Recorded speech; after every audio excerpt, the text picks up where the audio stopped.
La parole est à Monsieur Emmanuel Pellerin pour le groupe Renaissance. Ça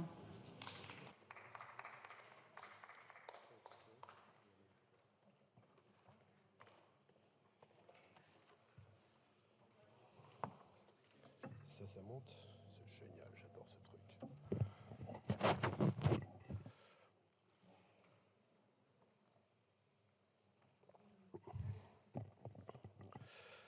Madame la Présidente, Madame la Première ministre, Mesdames et Messieurs les ministres, mes chers collègues, d'aucuns considèrent que la folie consiste à faire inlassablement la même chose tout en espérant obtenir un résultat différent.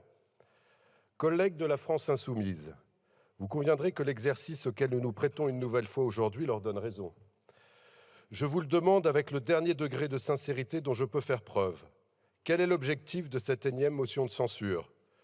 N'avez-vous pas vous-même oublié le sens de cette opposition permanente et caricaturale que vous nous servez depuis le début de la législature ? Je suis au regret de vous le dire, mais les mêmes causes produiront systématiquement les mêmes effets. Une fois de plus, vous ne parviendrez pas à renverser le gouvernement. Une issue heureuse, car quand bien même cette motion serait adoptée, que feriez-vous ensuite ? Vous refusez de former une majorité alternative avec le Rassemblement national, cela vous honore. Mais tout respectable soit-elle, cette décision vous interdit par la même occasion d'obtenir les moyens de vos ambitions. Pour le dire plus simplement, vous êtes coincés et dépourvus, sinon du bruit, de la fureur, du tumulte et du fracas. Ces mots d'ordre qui peinent à quitter vos esprits malgré l'absence en ces lieux de celui qui les y a placés.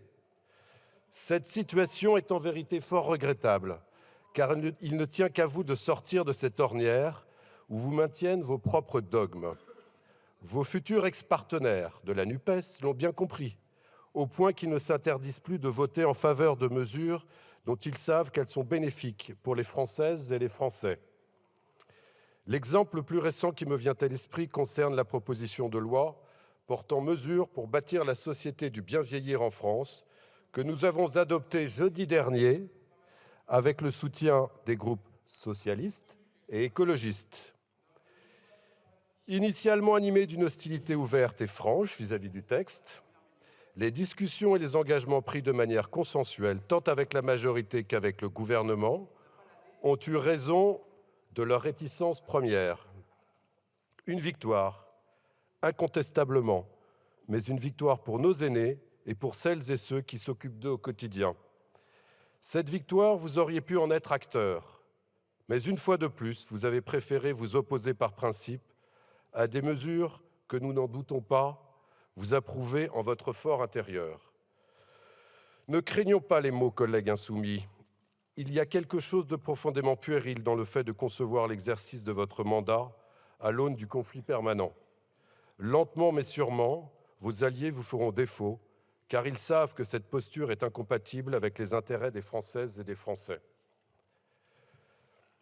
Mais venons-en au terme de votre motion de censure, puisqu'il vous plaît de nous réunir ad nauseam pour discuter de vos remontrances.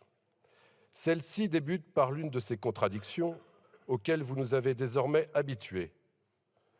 D'une part, vous indiquez que les parlementaires n'ont pas pu se prononcer sur le budget de la sécurité sociale, puis d'autre part, vous fanfaronnez sur le rejet du PLFSS en commission des affaires sociales le 20 octobre dernier. Ce que vous omettez de rappeler, c'est que ce même PLFSS pour 2024 a été adopté, et largement adopté en commission, mercredi dernier, tout comme la première partie du texte ce jeudi, cette fois ici même, dans cet hémicycle. À date, et jusqu'à preuve du contraire, les députés se sont bel et bien prononcés sur le budget de la sécurité sociale, et ne vous en déplaise, ils l'ont approuvé. Le paragraphe suivant interpelle encore plus. Dans celui-ci, vous regrettez le rétablissement, approuvé par la Commission des affaires sociales de notre Assemblée, de dispositions supprimées ou altérées par le Sénat. Comment comprendre que vous émouviez du retour de la réforme du prélèvement social des micro-entrepreneurs et des plateformes? Collègues, tout comme nous, vous avez à cœur les droits des travailleurs Et pourtant, vous opposeriez à une mesure qui permettrait de s'assurer qu'ils bénéficieront bien de leurs droits sociaux? C'est incompréhensible. Comment comprendre que vous émouviez d'un hypothétique prélèvement sur l'excédent de recettes généré par la réforme des retraites pour l'Agirc Cargo? Collègues, tout comme nous, vous avez à cœur le niveau de vie des retraités les plus modestes. Et pourtant, vous opposeriez à un prélèvement qui, s'il devait advenir, permettrait de revaloriser les petites pensions du régime général? C'est encore incompréhensible. Comment comprendre que vous émouviez d'un rétablissement de l'Ondam pour 2024?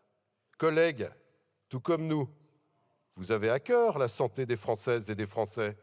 Et pourtant, vous vous opposeriez à ce que près de 250 milliards soient employés afin de préserver celle-ci. C'est encore incompréhensible. Tout ceci n'est que posture de votre part, mais il convient que celles et ceux qui suivent nos débats le sachent. Le rejet du projet de loi de financement de la sécurité sociale aurait pour conséquence pure et simple de paralyser la solidarité nationale. Malades, familles, travailleurs, personnes en situation de handicap, retraités, toutes et tous se retrouveraient seuls face aux épreuves de la vie. Et pourquoi? Parce que des parlementaires d'opposition auront sacrifié leurs intérêts sur l'autel des basses manœuvres politiciennes. Tant que nous serons aux responsabilités, jamais nous ne laisserons pareille chose advenir. Le groupe Renaissance ne votera évidemment pas cette motion de censure, mais il redit encore et redira autant qu'il le faudra son plein et entier soutien au gouvernement de Madame Elisabeth Borne. Merci. Merci beaucoup, mon cher collègue.